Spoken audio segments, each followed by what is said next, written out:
Alright guys, here we go with round 2 of Brian Wall, playing some 3-minute games. I think I might be mistaken on the fact that this is the 3-minute pool because, he's been playing this, Tamod guy, like game after game after game.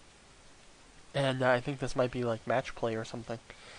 Not entirely sure what's going on, but, we have the same variation as we had before in the French defense. Um, Yeah, so while that video was compressing, I went upstairs and got an orange and watched Brian play a couple games. And well, I think it was actually just one game, so the video compresses pretty quick. But yeah, that last game ended with Tamod winning, so I'm not sure what the score is right now. I think it's like 3-1. Brian has won 3 games and Tamod has won one. Not Not sure why Brian's doing this match play. It's very difficult for Brian to actually gain points out of it because if he just loses one game, he um, he loses all the progress that he's made so far after winning however many number of games he's won. So he wins like 1 or 2 points if he wins, loses like 20 to 30 points if he loses. So kind of bizarre that he would go into this. Um, but that F5 square is going to be very nice for that knight. It does kind of block his own pieces off the F file, but the knight being placed there is very strong, so it kind of counteracts it at the same time. So Brian probably going to be playing his king to e2, and then the other rook to g1, I would imagine, at some point later on, maybe. King e2 now, maybe. Can't imagine he would have a different plan right now.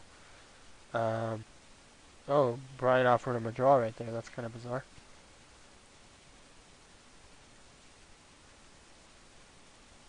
Well, he didn't take it, so he just backed his bishop up. Not sure why he offered a draw. Not sure why Tamad didn't take it. That's like 3 points for him.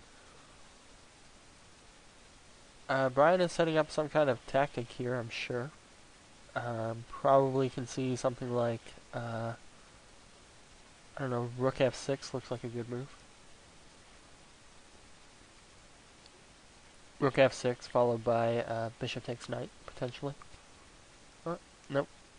Tamad saw through that. Tamad playing pretty strong, I believe. Stronger than a 1700 would normally play.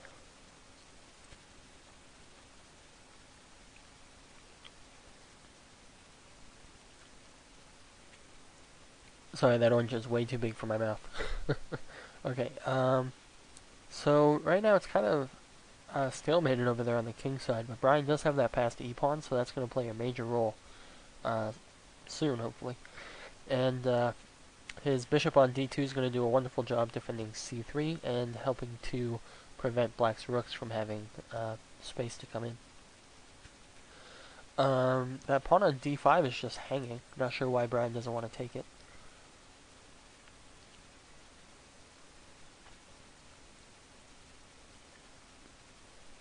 That bishop on b4 is going to do a pretty good job defending c3.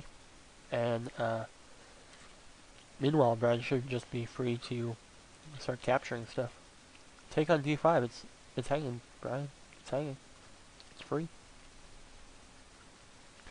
If rook takes rook, I wouldn't be surprised to see Brian play pawn takes. Oh, okay, bishop takes. Probably bishop c3 again, or bishop b4. Okay, I was wrong again.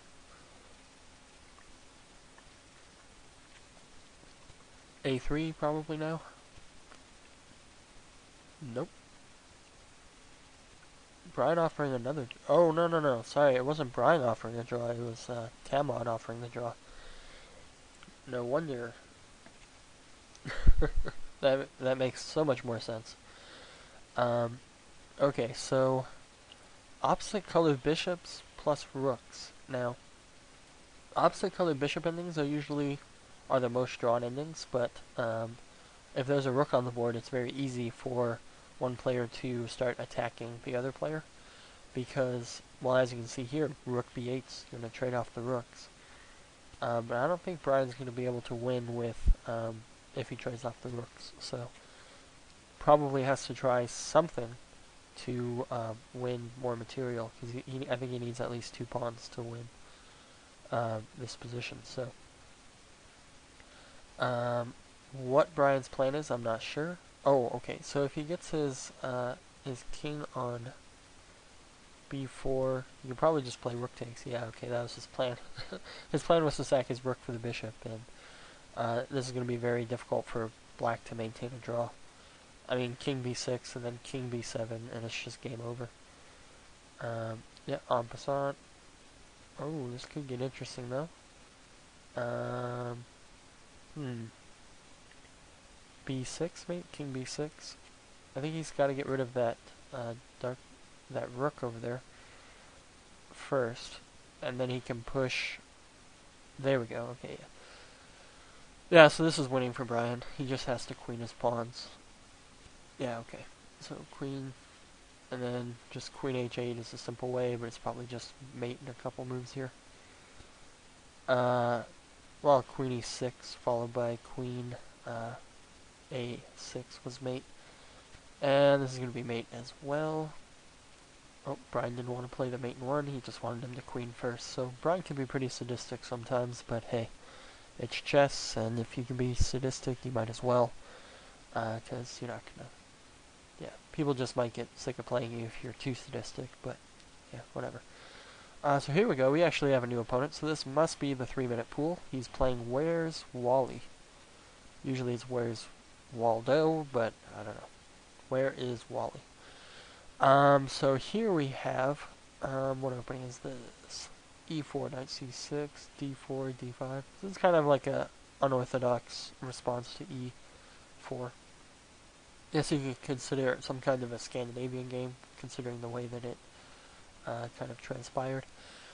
Brian could probably just play a3 here and maintain his pawn.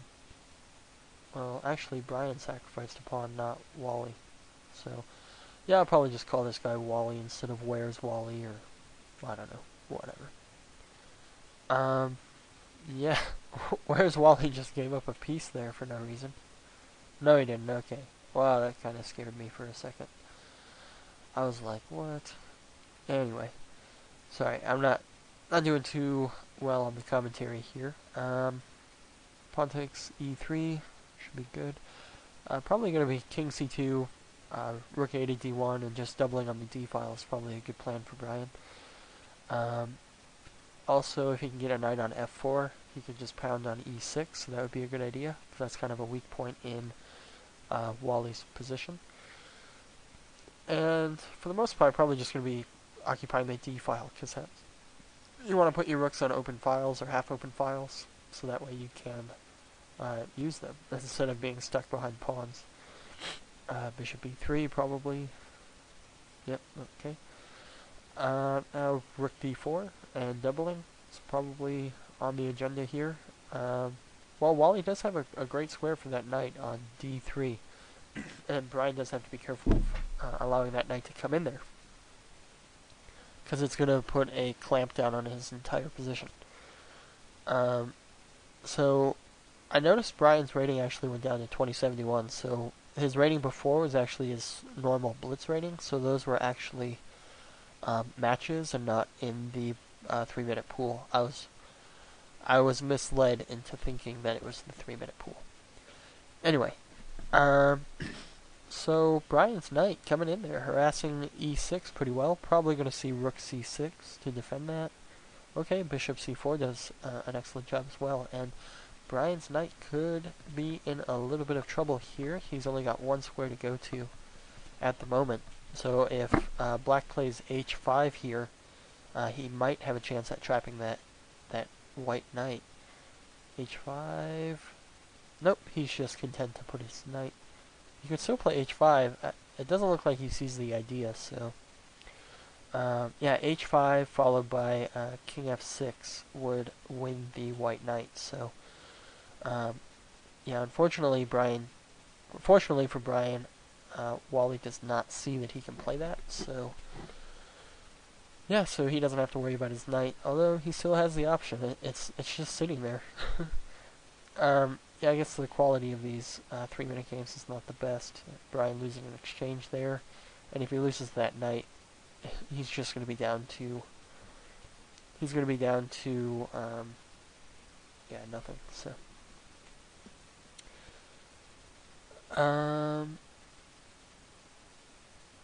Yeah, so... Let's see, what's going on here? I think Brian's just losing this game. He's going to have to win, somehow with the time factor. Wow, yeah. Brian's position is so bad right now. Those two connected pass pawns on E4 and F4 are just going to be devastating. E3 check followed by one rook to F8 is going to be... Well, I don't know why he just gave up that pawn. It was 3-minute chess, that's why. And now, instead of rook c3 check, he decided to attack the pawn that way, and it was not the best of ideas. I don't know why Wally's playing pretty bad. I would laugh if he played, well, I guess it wouldn't be too funny, but if he played king g5 and got checkmated, but it's not checkmate. Yeah, so this game should be lost for Brian. Just the fact that this game is still going on is kind of amazing. But I guess if you're playing, you don't really want to resign. Resigning is always a bad idea in fast chess, speed chess, blitz chess, bullet chess, whatever. Simply because you have so much opportunity to win, so... Like every move is an opportunity for your opponent to just completely screw it up. I would have liked to see e5 there from black, but, you know. Now Brian does have a couple checks, but that's pretty much all he has. It doesn't look good for Brian. He has to keep that rook on. If the rook gets traded off, then all he can hope for is a draw if Wally flags. But with a rook and 4-pawn advantage, he might as well be up a queen. And he's probably will be up a queen, a rook, and 3 pawns here soon. So, yeah. Brian looking to be in big trouble again. King h6 is just devastating. King h6. Nope, okay. Yeah, Wally's not really committal on how he wants to end the game, but this will probably be my last game that I cast for this series, I suppose. Let me know what you guys think of it, though. I'll probably do some more games like this in the future. It kind of stinks that Brian lost some of those games, but, you know, that's how it goes. Alright, I'll see you guys later.